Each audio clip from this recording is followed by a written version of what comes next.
नमो अरिहन्ताणं नमो सिद्धाणं नमो आयरियाणं नमो वाज्यायाणं नमो लोये सव्यसाहूणं मङ्गलं भगवान् वीरो मङ्गलं गौतमो मंगलम कुंद कुंदाद्यो जैन धर्मोस्तु मंगलम सर्व मंगल मांगल्यम सर्व कल्याण कारिकम प्रधानम सर्वधर्माणाम जैनम जयतो शशिनम जैनम जयतो शशिनम। आप सभी के पास लघु जिन सिद्धांत प्रवेशिका, यह छोटी सी पुस्तक होगी हाथ में। पंडित जी का कहना था कि एक लघु जिन सिद्धांत प्रवेशिका से थोड़ा सा हमारे जैन धर्म के जो भी ग्रंथों में शब्द आते हैं उन शब्दों में क्या अर्थ भरे रहते हैं, उन शब्दों का यथार्थ श्रद्धान वास्तव में है क्या, उसी का संक्षिप्त में विवरण इस लघु जिन सिद्धांत प्रवेशिका में दिया है। वैसे तो यह लघु जिन सिद्धांत प्रवेशिका, जिसके नाम से ही पता चलता है कि यह जैन सिद्धांत में प्रवेश करने के लिए है। आप सब तो बुजुर्ग हैं और काफी समय से स्वाध्याय से जुड़े हुए हैं। वास्तव में यह लघु जिन सिद्धांत प्रवेशिका उन मोक्षार्थी जीवों के लिए है, उन श्रावकों के लिए है जिनके बच्चे ड़मोकार मंत्र के अलावा जैन धर्म के मामले में कुछ भी नहीं जानते। क्योंकि हम बचपन से ड़मोकार मंत्र तो पहले याद कराते हैं, उसके बाद फिर मंदिर आना, चैत्यालय जी आना, दर्शन कराना, दर्शन की थोड़ी यहाँ पर विधि भी उनको आती है। लेकिन वास्तव में इन ग्रंथों में लिखा क्या है इसका उनको पता नहीं चलता। और कभी धोखे से आपके साथ बैठ जाएं या शास्त्र स्वाध्याय में आपका सहयोग करें या आपको 2 या 3 पेज पढ़ने के लिए आपका सहयोग करें तो उनको वो बात समझ में नहीं आती कि आखिर इसमें लिखा क्या है ये अस्तुत्व, क्या है ये वस्तुत्व, क्या है ये गुणस्थान, क्या है ये मार्गणा स्थान, क्या है ये सर्वार्थ सिद्धि। मतलब ऐसे शब्द हैं जो हम रोज की बोलचाल में उपयोग नहीं करते और विद्यालय स्कूलों में पढ़ाए नहीं जाते, और पढ़ाए नहीं जाते तो उनको ये ग्रंथ महाग्रंथ लगते हैं। कैसे लगते हैं? महाग्रंथ। मतलब इनके अंदर बहुत कोई ऐसी पंडित जी वो चीज लिखी हुई है जो हम छोटे लोगों की बस की बात नहीं है। इसके लिए बुजुर्ग होना जरूरी है, बूढ़ा होना जरूरी है, डेली चैत्यालय में जी आके स्वाध्याय 2-4 घंटे करना जरूरी है पंडित जी है। एक एक शास्त्रों को एक एक शब्द साह पढ़ना बहुत जरूरी है। उनको ये लगता है, तो बहुत कठिन लगता है अपना जिनागम जिन धर्म। तो उसी सिद्धांतों को जैसे आप अपनी बहुओं को, आप अपने बच्चों को आप साथ में लेके आएंगे, बच्चों को नहीं ले पाए, अभी एग्जाम का समय है, तो बहुओं को तो लेके आ सकते हैं और उनको लेके आए। तो अभी अपन ये 10-15 दिन इस लघु जिन सिद्धांत प्रवेशिका के बारे में पूरी चर्चा करेंगे। यह हमारे जैन धर्म जिनागम की डिक्शनरी है ना। कैसे? जैसे डिक्शनरी में हमें कोई भी शब्द का अर्थ, उसके पर्यायवाची सब कुछ मिल जाते हैं, ऐसे अगर हमने यह लघु जिन सिद्धांत प्रवेशिका एक बार पढ़ ली, ये छोटी वाली, बृहद वाली नहीं, बृहद वाली और डीप में जाने के लिए, लेकिन ये लघु छोटी है और सुगम है। और अगर इनके शब्दों के अर्थ आ गए तो फिर ये हमारे शास्त्र हमारे लिए बहुत सरल हो जाएंगे, बहुत सरल हो जाएंगे। और फिर बहुओं को, हमारे बच्चों को समझाने की भी जरूरत नहीं पड़ती कि विश्व किसे कहते हैं, द्रव्य किसे कहते हैं, कितने द्रव्य होते हैं, ये धर्म भी कोई द्रव्य होता है। हम तो समझते थे कि धर्म केवल मंदिर में आने से होता है, ये धर्म भी कोई चीज है। तो ये शब्द ये हमारे लिए ये लघु जिन सिद्धांत प्रवेशिका बतलाती है। इसलिए हमने ये 10-15 दिन के लिए लेने का, उसके बाद फिर अपन शास्त्र आगे से लेंगे। तो सभी के पास है ये लघु जिन सिद्धांत प्रवेश का। तो सबसे पहले आप मंगलाचरण लिखा हुआ है इसमें, सभी लोग एक साथ मंगलाचरण पढ़ेंगे। मिल गया सभी के लिए? पूरा पढ़ेंगे और मंगलाचरण। नमो अरिहंताणम नमो सिद्धाणम नमो आयरियाणम नमो वज्रायाणम नमो लोये सव्यसाहूणम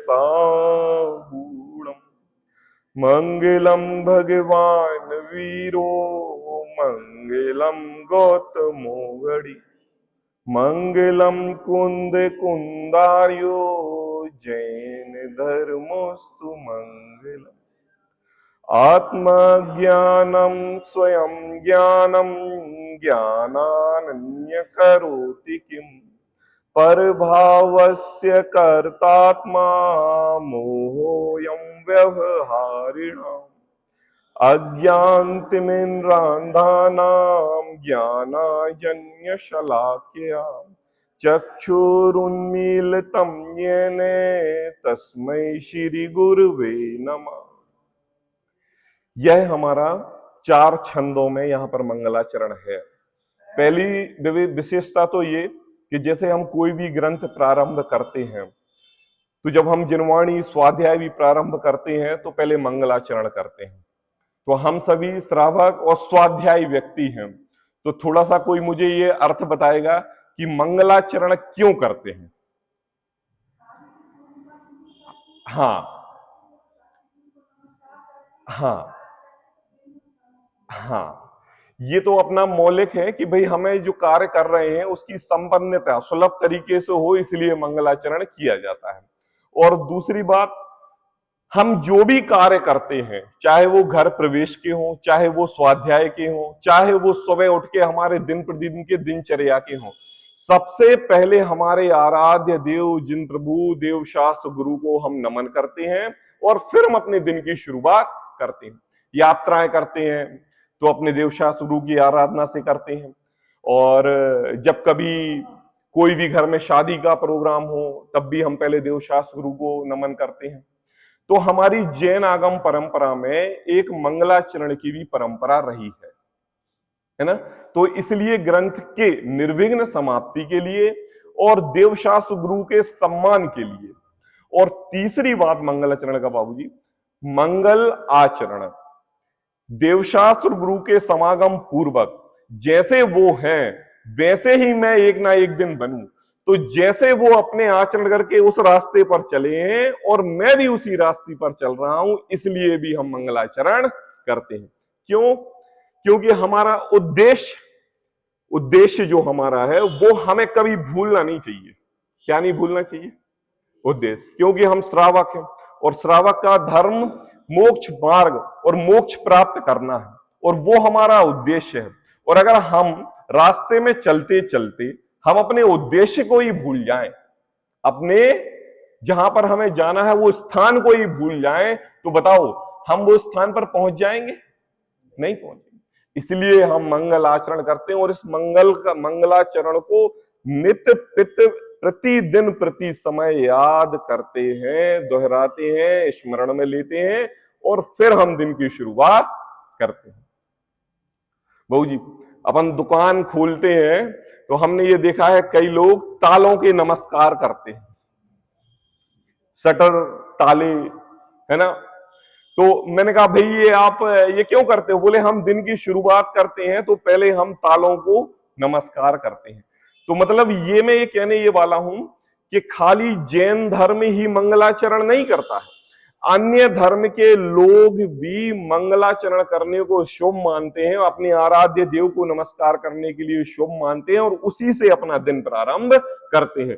इसलिए मंगलाचरण करना प्रत्येक धर्मों की आस्था का केंद्र है। उसी मंगलाचरण को, इसी लघु जैन सिद्धांत प्रवेशिका, पहले ये लघु जैन सिद्धांत प्रवेशिका, इसका अर्थ समझते हैं, फिर उसके बाद मंगलाचरण का अर्थ करेंगे। फिर अपने जो 165 करीब इसमें जो क्वेश्चन है, 165 ही है ना, हाँ, 165 क्वेश्चन है और एक एक क्वेश्चन के आंसर बिल्कुल व्यवस्थित समझाए जाएंगे और कोशिश ये करना है कि हमें याद यही हो जाए, है ना। देखो, पहले नंबर तो आप एक चीज ये याद रखो कि यहां पर आपसे एग्जाम नहीं लिया जाएगा। दूसरी बात, अगर हमें शब्द टू शब्द क्वेश्चन का आंसर याद ना हो तो भी कोई बात नहीं, लेकिन उस शब्द उस क्वेश्चन का हमें श्रद्धान में अर्थ पता रहना चाहिए। क्यों? क्योंकि जब हम दूसरे बड़े ग्रंथ पढ़ेंगे ना, और उस बड़े ग्रंथों में जब वो शब्द आएगा तो जरूर हमें ये परिभाषा मालूम नहीं होगी, लेकिन उस शब्द का मुझे अर्थ पता होगा कि आखिर हमारे इस जिनागम में ये शब्द लिखा हुआ है तो किस लिए लिखा गया है, इसका अर्थ क्या है। इसलिए अपन को कोशिश ये करना है कि यही याद कर लेना है।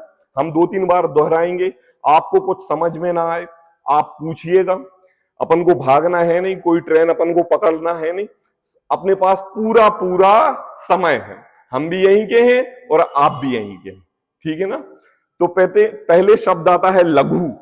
लघु मतलब, हाँ सबको पता है, छोटा, है ना।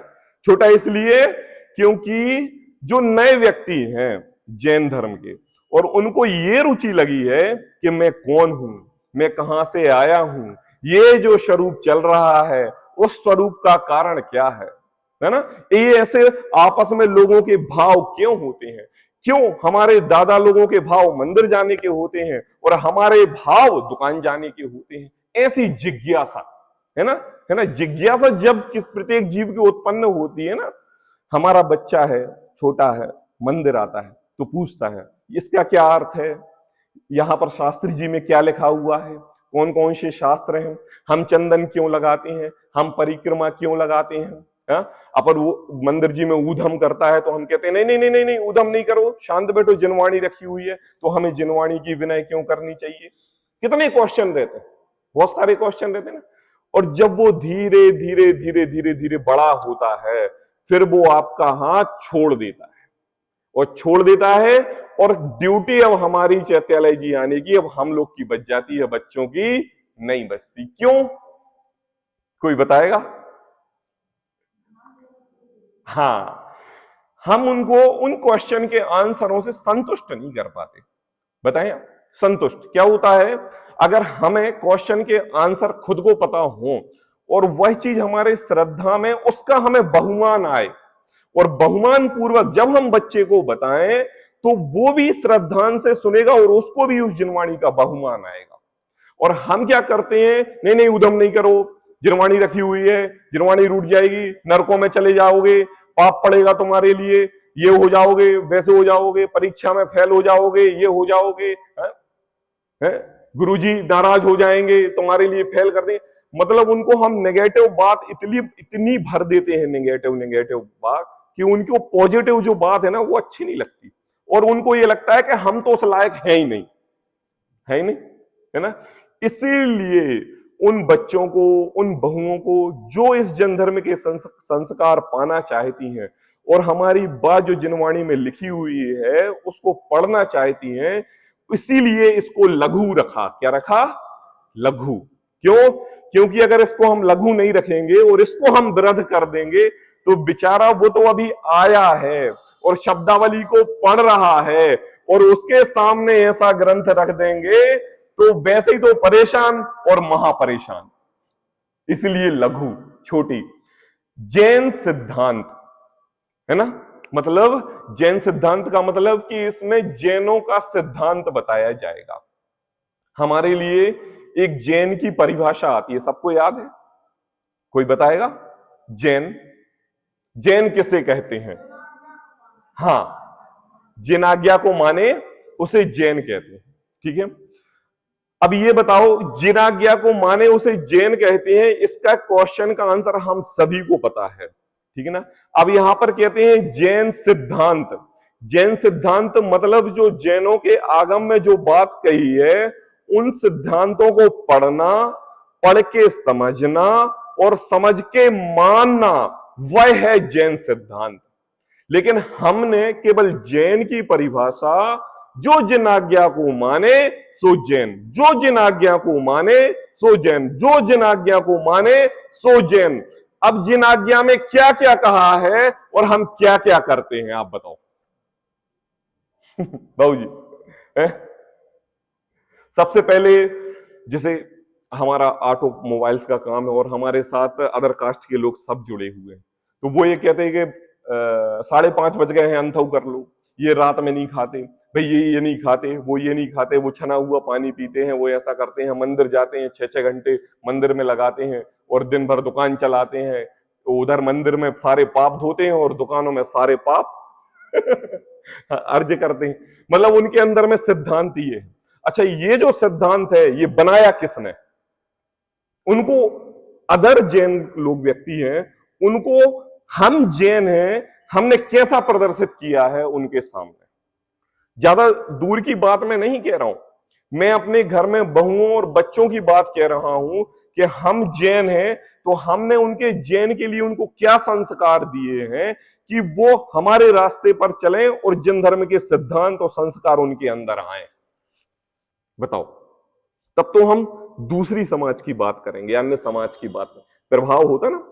हमारे डॉक्टर साहब भारली जी जब हमें पढ़ाते थे तो प्रवचनों में उनकी बात ये आती थी कि हमारा अगर विद्यार्थी अगर ट्रेन में बैठा है और ट्रेन में बैठ के अगर किसी से बात कर रहा है तो वहां के आजू बाजू वाले जो व्यक्ति हैं वो उसकी बात को एकाग्रता से सुनेंगे, समझेंगे और उस व्यक्ति का व्यक्तित्व ऐसा होना चाहिए कि 8 से 10 लोग आजू बाजू वाले उसको सुने, समझें और कहें कि ये कोई विचित्र व्यक्ति है। क्या व्यक्ति है? विचित्र। किससे? आचरण से, बातों से, उसकी बातों से। ऐसा नहीं लगना चाहिए कि जैसे सामान्य व्यक्ति है वैसे ही वो भी व्यक्ति है। यह शास्त्री कर रहा है और अपने अंतरंग में इतने सारे ग्रंथों का अध्ययन कर रहा है तो उसके अंदर व्यक्तित्व बढ़ना चाहिए। क्या बढ़ना चाहिए? व्यक्तित्व।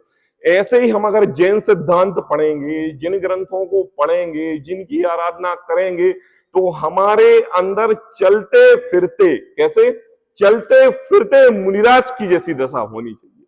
कैसी दशा होनी चाहिए? बातों में मधुरता आनी चाहिए, कषाय में मंदता होनी चाहिए, स्वभाव में निर्मलता आनी चाहिए, छोटी छोटी बातों पर लड़ाई झगड़े नहीं होने चाहिए, अंतरंग में छटपटाहट नहीं होनी चाहिए, आदरोदर परिणाम नहीं होने चाहिए, संकलेश रूप से कोई कार्य नहीं करना चाहिए, प्रत्येक चीज में घबराना नहीं चाहिए, है ना। ये तो हो गई एक शुरुआत जिससे कि हमारे बच्चे, हमारे बहुएं हमें ऑब्जर्व करें। आई बात समझ में? कैसे ऑब्जर्व करें? दादी आप गुस्सा तो दिन भर करती हो, मम्मी को तो बहुत डांटती हो और 4 घंटे मंदिर में बैठी रहती हो। पापा आप डेली तो मंदिर जाते हो, डेली तो 1 घंटे स्वाध्याय करते हो और जैसे घर पे आते हो और खाने के लिए लड़ते हो, है ना। पापा आप डेली तो 3 घंटे मंदिर में स्वाध्याय करते हो और दुकानों पर ग्राहकों से झगड़ते हो। तो वो जो व्यक्ति, जो बच्चा है ना, जो अपने घर का जो अपना बीज है, वो एक बहुत ही बड़े असमंजस में रहता है, दुविधा में। और ये दुविधा आपसे नहीं कह सकता। क्यों? क्योंकि आप जिनके भक्त हो, है ना। और जिनका भक्त यहां पर जब वो आता है और शास्त्र खोलता है तो उसको वह शब्द इतने कठिन लगते हैं कि उसको ऐसा लगता है कि पता नहीं ये क्या है। क्यों? क्योंकि हमारे घर में इस जिनेंद्र शास्त्र के प्रति जो स्वभाव होना चाहिए वो घर में नहीं दिख रहा है। अब बताओ, वो बालक वो भगवान को कहां खोजे? वो जिनवाणी की बात कहां खोजे, है ना। वो जिनेंद्र प्रभु की आज्ञा किसके द्वारा माने? हमसे ही पढ़ेगा ना, हमसे ही समझेगा ना, हमसे पूछेगा ना। तो इसलिए यहां पर लघु मतलब सरल तरीके से जैन सिद्धांतों को प्रवेशिका मतलब प्रवेश कराएंगे। क्या कराएंगे? समझ में आ रहा है? कोई हिंदी में कोई प्रॉब्लम तो नहीं? मैं जल्दी तो नहीं बोल रहा हूं? स्पष्टता है? अगर कोई प्रॉब्लम हो, समझ में ना हो तो आप बताना। थोड़ी सी हमारी धार्मिक लैंग्वेज के साथ साथ एक व्यापारिक लैंग्वेज भी है जो हम दिन भर बोलते हैं, तो थोड़ा सा हम आपस में बातचीत करने वाली भाषा, उसको भी हम आपस में बोलते हैं। तो थोड़ी सी एक सैद्धांतिक लैंग्वेज ना होके एक ऐसी अपनी आपस में लैंग्वेज रहेगी कि जो जैसे हम आपस में घर में बात करते हैं ना वैसे। तो प्रवेशिका, प्रवेश का मतलब अब हम इन जैन सिद्धांतों में प्रवेश कर रहे हैं, है ना। प्रवेश कर रहे हैं मतलब हम इतने अब परिपक्व होने वाले हैं कि अब हमारे जैन सिद्धांत केवल ज्ञान में ना आके हमारे श्रद्धा में, हमारी चर्या में आने चाहिए। आई बात समझ में, है ना। तो अब इनकी परिभाषा से अपन चलते हैं। तो पहले नंबर मंगलाचरण यहां पर किया। मंगलाचरण में सबसे पहले णमोकार मंत्र सभी को मालूम है और उसका अर्थ भी सभी को पता है। कौन सुनाएगा मुझे? कोई णमोकार मंत्र का अर्थ सुनाओगे? हाँ, किसको आता है? हाँ, आप ही सब जवाब दो, थोड़ा थोड़ा एक एक। हाँ हाँ बताइए। हाँ हाँ हाँ, तो जो लोक शब्द आया ना, है ना, नमो लोय, ये लोक सब में लगाना है ना। केवल खाली लास्ट वाले लोक में समझ साधुओं को नमस्कार हो ऐसा नहीं, सभी लोक में जितने अरंत है, लोक में जितने सिद्ध है, लोक में जितने आचार्य है, लोक में जितने उपाध्याय और लोक के सर्व साधुओं को हमारा नमस्कार हो। यह हमारा णमोकार मंत्र है। थोड़ी सा एक णमोकार मंत्र के बारे में एक क्वेश्चन नादानी वाला। यहां पर हम सिद्ध भगवान को उच्च समझते हैं, उच्च है, सबको सिद्ध बनना है ना, है ना। लेकिन अरहंत परमेष्ठी को यहां पर पहली लाइन में क्यों लिया?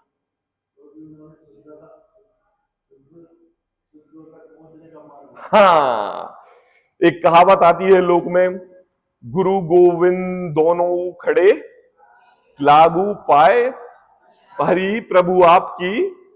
हाँ हाँ, मतलब हमें थोड़ा शब्द पूरा लेकिन आती है कि हे प्रभु, पहले हम उनको नमस्कार करेंगे जिन्होंने आपके प्रति, जिन्होंने आपका स्वभाव हमें बताया है, आपके पास पहुंचने का हमें जिन्होंने मार्ग बताया है, पहले हम उनको नमस्कार करेंगे। इसलिए अरहंत परमेष्ठियों को यहां पर पहले णमोकार मंत्र में नमस्कार किया और सिद्ध परमेष्ठियों को बाद में लिया, है ना। क्योंकि साक्षात में केवल ज्ञान में भगवान की दिव्य ध्वनि में हमें अरहंत परमेष्ठियों के द्वारा ही सिद्ध परमेष्ठि का ज्ञान होता है। उसके बाद आचार्य परमेष्ठि उस श्रुत को ग्रहण करते हैं, उपाध्याय परमेष्ठि आपस में पठन का कार्य करते हैं और साधु परमेष्ठि उस जिनदेशना को सुनते हैं। अब इस बात में तो ये स्पष्टता आती है कि णमोकार मंत्र में अरहंत, सिद्ध, आचार्य, उपाध्याय और ये साधु, ये भी एक ऐसा कार्य है जैसा सुबह हम उठते हैं, नहाते हैं, मंदिर जाते हैं, स्वाध्याय करते हैं, फिर घर जाते हैं, फिर खाना खाते हैं, फिर दुकान जाते हैं, शाम को आते हैं, अंथो करते हैं, फिर मंदिर आ जाते हैं, फिर जिनवाणी पढ़ते हैं और सो जाते हैं। ऐसे ही कुछ लग रहा ना आपको सिमिलर, है ना। साधुओं की अलग क्रिया, श्रावकों की अलग क्रिया, थोड़ा सा ऐसा लग रहा ना आपके लिए वही कार्य चल रहा है। लेकिन मुझे ये बताओ कि वो कार्य किस लिए चल रहा है और ये कार्य किस लिए चल रहा है? थोड़ा सा बताएंगे कोई? साधुओं का, आचार्यों का, अरहंतों का, उपाध्यायों का कार्य किस लिए चल रहा है और ये श्रावकों का कार्य किस लिए चल रहा है? हाँ, यह मोक्ष के लिए चल रहा है और यह संसार के लिए चल रहा है। आई बात समझ में, है ना। ये किस लिए चल रहा है? मोक्ष के लिए चल रहा है और ये संसार के लिए चल रहा है। यहां पर हमें भव के अंत दिखाई दे रहे हैं और यहां पर भव के कोई अंत दिखाई नहीं दे रहे हैं। उन्होंने इस जैन सिद्धांत का यथार्थ स्वरूप समझकर हमारे अनंत परमेष्ठि की दिव्य ध्वनि में केवल ज्ञान रूप एक एक ज्ञान को अंतरंग में धारण कर उस मार्ग पर चले हैं कि हे प्रभु, जैसे आप सिद्धालय में विराजमान हैं, मैं भी वहां सिद्धालय में विराजमान होऊंगा। लेकिन हमारा जैन होकर जिन सिद्धांतों को ग्रहण करके उनकी बात को पढ़कर उन जैसा बनना भी चाहते हैं, लेकिन हमारा रास्ता क्या चल रहा है? अलग चल रहा है। बताओ, जाना है मोक्ष मार्ग, आई बात समझ में? और साधु उस मोक्ष मार्ग पर चल रहे हैं, उपाध्याय परमेष्ठी चल रहे हैं, अनंत परमेष्ठी चल रहे हैं, और हम भी जैन हैं, हम भी जिनके भक्त हैं, और हम भी वही बनना चाहते हैं, लेकिन रास्ता कौन सा पकड़े हुए हैं? दूसरा। अब बताओ कौन मंजिल पे पहुंचेगा? बताओ जल्दी। पंडित बाबू, पंडित, हाँ, अपन तो नहीं पहुंचेंगे, हम तो नहीं पहुंचेंगे, नहीं पहुंचेंगे। इसीलिए यहां पर सबसे पहले अरहंतों को नमस्कार किया, और जैन सिद्धांत प्रवेशिका में यथार्थ तो मोक्ष मार्ग यही है। आप जो मोक्ष मार्ग संसार की क्रियाओं में करने को मान रहे हैं, वह संसार मार्ग है, मोक्ष मार्ग नहीं है। अगर हम सच्चे यथार्थ सिद्ध परमेष्ठी का अंतरंग में ध्यान करेंगे, और हे प्रभु जैसे आप हो मैं वैसे ही मैं एक दिन बनूंगा, तब आपके ज्ञान चक्षु खुलेंगे और आप मोक्ष मार्ग की ओर चलेंगे। आई बात? तब तब तब आप जब घर में रहेंगे ना, तब आपके बच्चे, तब आपकी बहुएं, तब आपके पड़ोसी, तब आपके बेटे, तब आपके पति कहेंगे, हाँ अब दादी ने जैन संस्कार लिए हैं। क्या रास्ता बदलना है? क्या बदलना है? रास्ता इधर की ओर लाना है, रास्ता इधर की ओर, इधर की ओर नहीं लेके जाना है। वो तो अनादि से करते आ रहे हैं और चल रहा है, इसलिए आज मंदिरों में भीड़ कम है। आई बात समझ में? जैन सिद्धांत को समझने और सुनने के लिए। उसके बाद मंगलम भगवान वीरो, है ना? इसका अर्थ मालूम है किसी को? हाँ बताइए। हाँ हाँ हाँ हाँ, मतलब यहां पर हमारे शासन नायक भगवान महावीर को नमस्कार किया हुआ है। कहा था ना पहले अरहंत परमेष्ठी। तो भाई ये बताओ, हमारे शासन नायक भगवान महावीर को नमस्कार किया, तो यहां पर 2400 तीर्थंकर आ गए कि नहीं आ गए? आ गए, है ना? हमारे मूल में तो शासन नायक भगवान महावीर है, और उनकी दिव्य देशना को गौतम गणधर ने सुना, तो हम उनको भी नमस्कार करते हैं, क्योंकि उनके द्वारा हमारा द्वादशांग लिखा गया। क्या लिखा गया? आज इतनी जिनवाणी हमें जो उपलब्ध है, जो जिन समागम से हम पढ़ते हैं, सुनते हैं, समझते हैं, है ना, ये द्वादशांग उनके परिपाटी से आया है। और फिर कुंदकुंदाचार्य को नमस्कार किया गया। कुंदकुंदाचार्य देव ने हमें अपनी आत्मा का यथार्थ श्रद्धान कराने का बोध किया, है ना, क्योंकि रास्ता तो अंत में वहीं जाता है, आत्मा की ओर जाता है। अब दूसरी बात थोड़ा सा समझना, अपने जिनागम में 4 ग्रंथ मुख्यता से होते हैं, है ना? कौन कौन से? प्रथमानि योग, चरणानि योग, करणानि योग, द्रव्यानि योग। अच्छा, चारों ग्रंथों का अंत, चारों ग्रंथों का सार अपन क्या माने? बीतरागता, है ना? बीतरागता, बीतरागता की पोषक ही जिनवाणी कहलाती है ना, चारों। तो यहां पर जो द्वादशांग वाणी है, वह कौन सी वाणी है? बीतरागता वाणी। अब चाहे आप प्रथमानि योग के ग्रंथ पढ़ो, चाहे आप द्रव्यानि योग के ग्रंथ पढ़ो, चाहे आप करणानि योग के पढ़ो, और चाहे चरणानि योग के ग्रंथ पढ़ो, सभी में बीतरागता ही मुख्यता दी जाएगी। लेकिन कभी कभी हमें द्रव्यानि योग के ग्रंथ समझ में आते हैं, कभी कभी हमें प्रथमानि योग के तो और सरल तरीके से समझ में आते हैं, और चरणानि योग के ग्रंथ का आचरण हम यत्र तत्र देखते ही रहते हैं। लेकिन करणानि योग हमारे लिए तो ऐसा लगता है जैसे कि कॉमर्स सब्जेक्ट ले लिया हो 11th क्लास में ऐसा लगता ना।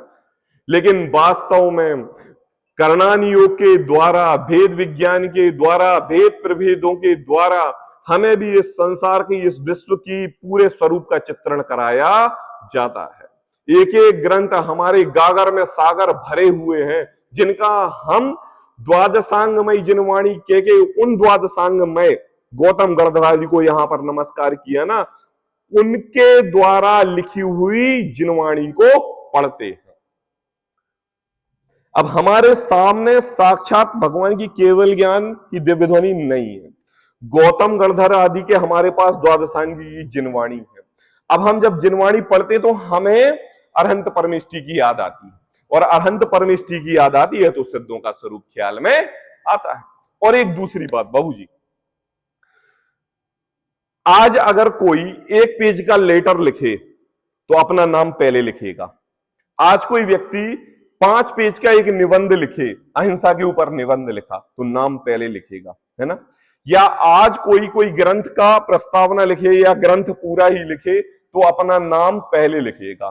क्यों? क्योंकि विश्व में ख्याति, लाभ, पूजादि चाहे, इन विषयों के कारण जीव मानादि की क्रियावश होके क्या करते हैं? ग्रंथादिक का उच्चारण, ग्रंथादिक क्रियाएं, ग्रंथादिक लिखना, इनका काम करते हैं। अब हमारी जो द्वादशांग वाणी है, मुझे ये बताओ, अमृतचंद्राचार्य की फोटो किसने देखी? किसी ने देखी? अच्छा, कुंदकुंदाचार्य के सिग्नेचर किसी ने देखे ग्रंथ में लिखे हुए? अच्छा, ये चलो ठीक है, कुंदकुंदाचार्य की फोटो तो देखी होगी, फोटो तो देखी होगी नहीं? देखो, जो वीतरागता की वाणी वीतराग सर्वज्ञ के देव के द्वारा कही गई हो और वीतरागी भावलिंगी दिगंबर मुनिराजों के द्वारा लिखा गया हो, वही शास्त्र हमारे पढ़ने और वाचने योग्य हैं। क्योंकि हम श्रावक हैं, हम ग्रस्त हैं, हम इतना प्रयोजन तो जानते हैं कि हमारा प्रयोजन कहां सिद्ध होगा। अगर हमारी जिनवाणी, हमारे जिन शास्त्र, हमारे जिन ग्रंथ, अगर ये किसी वस्तु प्रयोजन के यथार्थता से लेके हो तो वो शास्त्र नहीं कहलाएंगे। यहां पर वास्तव में वीतरागता को उदाहरण करके और हमें भी वीतरागता बनाने के लिए यह ग्रंथ लिखे गए हैं। इसलिए ये सर्वथा पूज्य देवशास्त्र गुरु का समागम आगम पढ़ने योग्य है। फिर उसके बाद कहा जैन धर्मोस्तु मंगलम, जैन धर्म महामंगल है। अच्छा, अब ये बताओ थोड़ा सा, मतलब इससे हट के बात कर रहा हूं मैं, अर्थ से हट के, कि जितने भी भगवान मोक्ष जाएंगे सारे जैन होके जाएंगे। पहले हमें जैन धर्म अपनाना पड़ेगा, जैन धर्म हमारी कास्ट के साथ जुड़ा रहना चाहिए। उसके बाद वह जैन धर्म मंगलमय है और जैन धर्म मंगलमय होके हम मुनि अवस्था धारण करेंगे, मुनि अवस्था धारण करके हम मोक्ष जाएंगे। ये रूल है, ये नियम है। लेकिन यहां पर कहा जैन धर्मोस्तु मंगलम। हाँ, यहां पर जैन कास्ट, जैन शब्दावली, जैन के 2 शब्द जैन नहीं है। हमारे स्मारक में कई विद्यार्थी अजैन हैं और आते हैं, साथ में पढ़ते थे। आप यकीन नहीं मानोगे, हमारे साथ जो भोजनालय में जो कुछ नेपाली व्यक्ति जो काम करते थे ना, भोजन बनाते थे, वो भी हम लोगों के साथ बाल बोध पाठमाला 6 डाला की क्लास पढ़ते थे। और कई बार तो जो 5-5 साल से भोजनालय में खाना बना रहा है ना, वो व्यक्ति भी हमारे कनिष्ठ उपाध्याय के बच्चे को पढ़ा देता था, जबकि वो जैन नहीं। इतने संस्कार हमारे टोडरमल स्मारक के वातावरण के आ जाते हैं। तो कहते हैं कि यह जरूरी नहीं है कि जो जैन है, कास्ट वाला है, वही इन शास्त्रों को पढ़ सकता है, वही जिन प्रभु की बात को समझ सकता है और वही उनके सिद्धांतों पर चल के भगवान बन सकता है। ऐसी कोई गारंटी नहीं है ना। ये तो क्या कि संस्कारों का काम है, आराधना का काम है, श्रद्धान का काम है। इसलिए यहां पर जैन धर्म को मंगलमय कहा कि देखो, पहले जिनका भक्त सो जैन, जिन सिद्धांतों के मार्ग पर चले सो जैन। अब हम हिंदी में बात कर रहे हैं, कोई शास्त्र हमारी कन्नड़ लैंग्वेज में भी है, कई शास्त्र हमारे मराठी में भी है, कई इंग्लिश में भी है, कई उर्दू में भी है ना, अलग अलग है। अब लेकिन जो शब्दावली आएगी वो इंग्लिश में लिखी रहेगी, हिंदी में लिखी रहेगी, या अलग अलग भाषाओं में अलग अलग शब्द के हिसाब से लिखी रहेगी।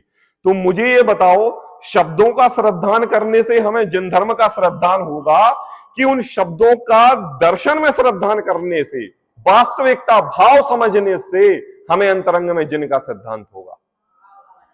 आएगा सर? अगर ऐसी बात माने तो एक रूल आ जाना चाहिए कि केवल हिंदी भाषी को ही मोक्ष मार्ग होगा, जबकि हमारे कुंदकुंदाचार्य तो कन्नड़ भाषी थे। आई बात? ऐसा तो कोई रूल है नहीं। तो ये समझ लो कि शब्दावली हमारे लिए केवल निमित्त मात्र है। हमारा ज्ञान, हमारा श्रद्धान, वस्तु स्थिति को यथार्थ समझना ही हमारा कल्याणकारी काम है। शब्द कोई भी हो सकते हैं। तो उसके बाद कहा आत्मज्ञानम स्वयं ज्ञानम, है ना। ये हमने कहां पढ़ा है? ये वाला छंद कहीं पढ़ा है? आपको याद है? किसी को याद है? समय सार कलश की 62वें नंबर का कलश है। समय सार कलश में 62वें नंबर का, वहां पर आत्मज्ञानम स्वयं ज्ञानम, इसका मतलब क्या कि आत्मा का ज्ञान और स्वयं का ज्ञान, जो आत्मा का ज्ञान है वही स्वयं का ज्ञान है ना। खुश थे ना, हम योग सार ग्रंथ पढ़ रहे हैं तो उसमें अपने चिदानंद प्रभु भगवान आत्मा की बात बार बार बार बार आ रही है। तो ये केवल एक शास्त्र स्वाध्यायी है, ये केवल जिनवाणी को पढ़ना एक नियमावली की तरह काम करना ही मात्र है। यहां पर कहते हैं कि ऐसा काम नहीं है। अगर जहां जहां पर आत्मा की बात आ रही है वहां वहां पर आप ये समझो कि मेरी बात आ रही है। किसकी बात आ रही है? मेरी बात आ रही है। क्योंकि आत्मा का अर्थ समझने से लोग भूत प्रेत आदि बात समझते हैं, ये भूल जाते हैं कि वो जो आत्म शब्द लिखा है, आत्मा ज्ञानम स्वयं ज्ञानम, अगर आत्मा का ज्ञान होगा तो वो अपने आत्मा का ज्ञान होगा। किसके? अपनी, दूसरे की नहीं। आई बात समझ में? तो कहा आत्मज्ञानम स्वयं ज्ञानम ज्ञानानन्य करोति किम। अब क्या बोले? और कोई काम करने के लिए संसार में नहीं, केवल सिर्फ एक अपने आत्म स्वभाव का ज्ञान करना ही ज्ञान, और कुछ भी नहीं है संसार में करने के लिए। परभावस्य कर्तारम, कहते हैं कई लोग क्या कहते हैं कि अरे दूसरा भी तो काम करना पड़ता है, हमें तो कुछ ना कुछ करना पड़ता है। 24 घंटे आत्मा आत्मा का ही रट लगाए रहे, आत्मा आत्मा का ही जाप किए रहे, आत्मा आत्मा का जाप करते करते हमें भोजन मिल जाएगा, है हमारा घर गृहस्थी का काम चल जाएगा, ऐसे कहती है। तो कहते हैं मोह व्यवहारिणाम, बोले वो जीव मोह के उदय से व्यवहार पूर्वक ये बात कहते हैं कि परभाव भी करता है, परभाव भी के पर प्रकार पर द्रव्य के भी काम हमें करने चाहिए, लेकिन स्वभाव से अपनी आत्मा का ज्ञान ही ज्ञान है और नित्य प्रति समय उसका ही हमें अंतरंग में श्रद्धान करना चाहिए। वेद विज्ञान पूरा, और कोई हमारे लिए काम नहीं। अच्छा मुझे ये थोड़ा सा ये बताओ, हम मुनिराज क्यों बनते हैं? हमारे कुंदकुंदाचार्य मुनिराज बने 11 वर्ष की उम्र में, तो क्यों बने? उन्होंने ग्रस्तपना क्यों नहीं धारण किया? वो गृहस्थी में क्यों नहीं रहे?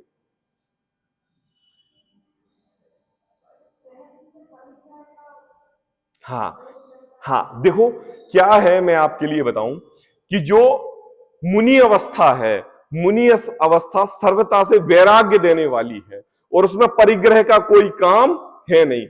ये कहा है कि फांस तनकसी तन में सालें, अगर एक धागे मात्र का परिग्रह अगर आपके शरीर पर रहेगा तो वो भी आपको अपने आत्मा से दूर ले जाएगा। और जब यहां पर 24 घंटे नित्य प्रति समय अपने आत्मा के स्वभाव का ही गुणगान करने के लिए कह रहे हैं, तो वहां पर संसार के कोई भी परिग्रह हमारे लिए कार्यकारी नहीं है। इसलिए सर्वप्रथम तो मुनि अवस्था ही कार्यकारी है। और मुनि अवस्था कैसी बाबू जी? वैराग्य के कारण। कैसे वैराग्य? पहले ये नहीं कि पहले मुनि अवस्था धारण कर ली उसके बाद हम वैराग्य लेंगे, ऐसा नहीं। पहले तो अंतरंग में वैराग्यता आनी चाहिए। संसार के समस्त पदार्थ क्षणभंगुर दिखने चाहिए। संसार के समस्त पदार्थ जब श्रद्धान में क्षणभंगुर दिखेंगे ना, तो आपके लिए भोजन का विकल्प भी क्षणभंगुर दिखे, तब जाके मुनि अवस्था स्टार्ट होती है, तब जाके आपको आत्मा का ज्ञान करोगे, तब अब स्वयं का आपके लिए ज्ञान होगा। अगला छंद है बृहद मंगलाचरण से लिया हुआ है। अज्ञान तिमिरांधानाम, कहते हैं कि क्या है वह जनवाणी, क्या कर लेगी? हम पढ़ेंगे तो क्या मिल जाएगा हमारे लिए? मतलबी वाली बात आ गई ना। कैसी मतलबी बात? हम श्रावकों के मतलबी वाली बात आ गई।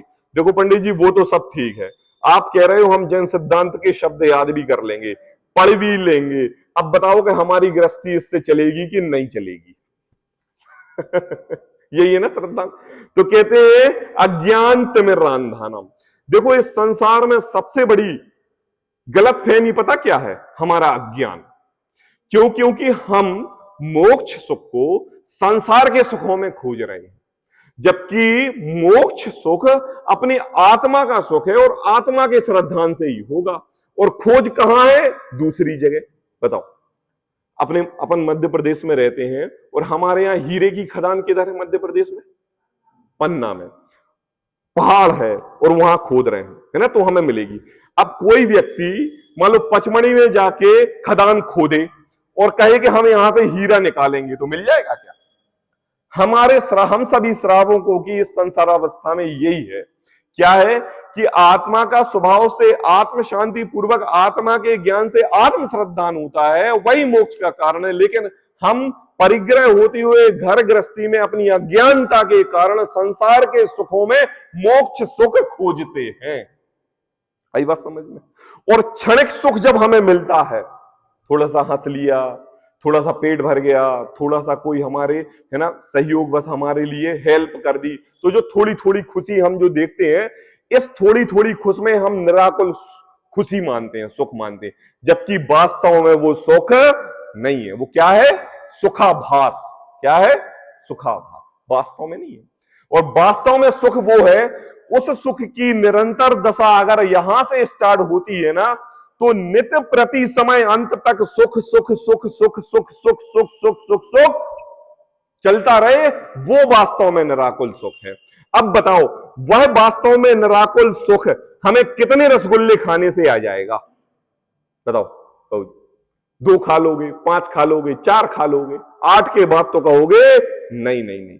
यहां पर ये क्षणिक सुख की बात नहीं है। यहां कहा कि अज्ञान तिमिर अंधानाम, है ना, तिमिर मतलब अंधकार, है ना, अज्ञान रूपी अंधकार को नशाने वाला, उजाला करने वाला, घटाने वाला, सुख देने वाला, शांति उत्पन्न करने वाला, जैन धर्म के सिद्धांतों में प्रवेश कर, हे प्रभु, जैसे आप सुखपूर्वक सिद्धालय में विराजमान हो, मैं भी एक बार वैसे ही सिद्धालय में विराजमान हूंगा, ऐसी अंतरंग में प्रतीति आए, तो कहते हैं वो तब अज्ञानता की दूर है, तब अज्ञानता दूर है।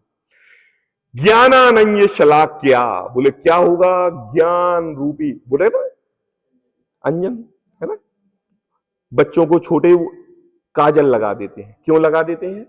आंख साफ रहेगी, कचड़ा अंदर नहीं जाएगा, स्वच्छ रहेगी, ताजगी बनी रहेगी। तो बोले यहां पर हम जिनवाणी के माध्यम से ज्ञान रूपी आपको ऐसा काजल लगाएंगे जिससे कि आपके अज्ञान रूपी अंधकार का नाश हो जाएगा। चक्षुर उन्मीलितमीय, और वो चक्षु आपके ऐसे आपको दिखेंगे, ऐसे स्वच्छ दिखाई देंगे, ऐसे स्पष्ट दिखाई देंगे, तस्मै श्री गुरुवे नमः। और ऐसी स्वच्छता को प्रदान करने वाले उन गुरुओं को भी मेरा नमस्कार हो। आई बात? यहां पर 2 चीज आ गई, है ना, अपने एक आत्म स्वभाव को नमस्कार कर दिया, चक्षुर उन्मीलितम ये ने, और साथ साथ में ऐसे गुरुओं ने जिसने हमारे अज्ञान रूपी अंधकार को नाश करके ज्ञान रूपी सूर्य को प्रकाशित किया है, ऐसे गुरुओं को हम नमस्कार करते हैं। यहां पर पूरे मंगलाचरण में देव शास्त्र गुरु तीनों आ गए, और साथ साथ में प्रत्येक छंद में अपने आत्म स्वभाव की प्राप्ति करने के लिए सिद्धांत बताया, है ना, क्या? आत्मज्ञानम स्वयं ज्ञानम, एक ही बात यहां पर कही, क्योंकि बीतरागता की पोषक जिनवाणी कहलाती है, और बीतरागता प्रदर्शित करने के लिए, आने के लिए जैन सिद्धांत में आना तो चाहिए। ये तो हुआ साधारण तरीके से मंगलाचरण का अर्थ। अब एक पेज पलटाएंगे, विषय स्टार्ट करेंगे, लेकिन आज मैं कल के विषय की थोड़ी सी भूमिका बता दे रहा हूं, है ना। यहां पर प्रश्नोत्तर हैं, दिख रहे हैं आपके लिए प्रश्नोत्तर। पहला प्रश्न है विश्व किसे कहते हैं, दूसरा प्रश्न है द्रव्य किसे कहते हैं, गुण किसे कहते हैं, पर्याय किसे कहते हैं। अब देखो, एक बच्चा है और बच्चा अपनी माता के साथ चैत्यालय जी में आया है, और उसने एक ग्रंथ उठाया। क्या उठाया? ग्रंथ उठाया, और ग्रंथ का पहला पेज पढ़ा। आपने कहा था मम्मी जाके एक पेज पढ़ना, वहां पे जिनवाणी पढ़ना, 1 घंटे स्वाध्याय करना। चलो चलो ठीक है, हम 1 घंटे स्वाध्याय करेंगे। तो उसने एक पेज उठाया और एक पेज पढ़ना स्टार्ट किया।